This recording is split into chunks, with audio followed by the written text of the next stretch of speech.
大家好，我是渣打银行财富管理投资策略部主管刘家豪，欢迎收看市场焦点。美国与以色列对伊朗发动大规模的攻击，随后伊朗在中东展开报复的行动，其攻击性和扩张范围均超出市场的预期，甚至波及杜拜等邻近区域。受此影响，国际油价应声飙涨，金价突破每盎司5400美元，而美国10年期公债殖利率则在4%附近震荡。面对地缘政治风险剧增，投资人该如何因应市场波动？首先，切莫恐慌性抛售。参考2025年中旬所发生的12日战争，我们预期这次的冲突可能同样属于短期事件。尽管荷姆兹海峡的局势动荡影响了石油的产量以及运输，使得油价短期内可能测试每桶80美元大关，但有鉴于原油的供给整体仍大于需求，预计随后将回落到每桶60美元左右，接近2003年伊拉克战争的历史经验。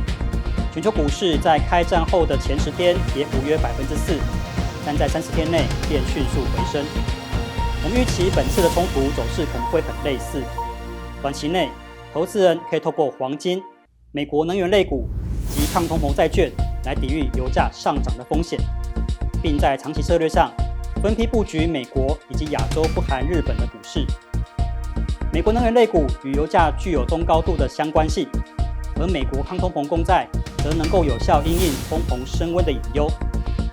回顾2022年爆发的乌俄战争等过往的战事，黄金已经被证实是避险需求涌现时候的首选对冲工具。同时，资金预期将流入避险货币。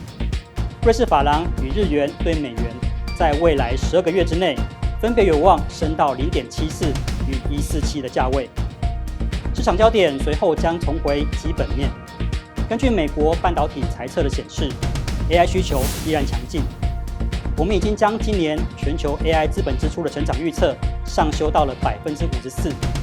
目前市场的波动反而是逢低布局资料中心相关半导体以及电力事业类股的良机。此外，地缘政治紧张可能促使各国的政府增加军事的开支，国防军工类股也值得关注。在市场震动之际，建议透过配置黄金、债券以及外汇，实现资产多元化，并精准掌握逢低进场的机会。财富之道，尽在当下。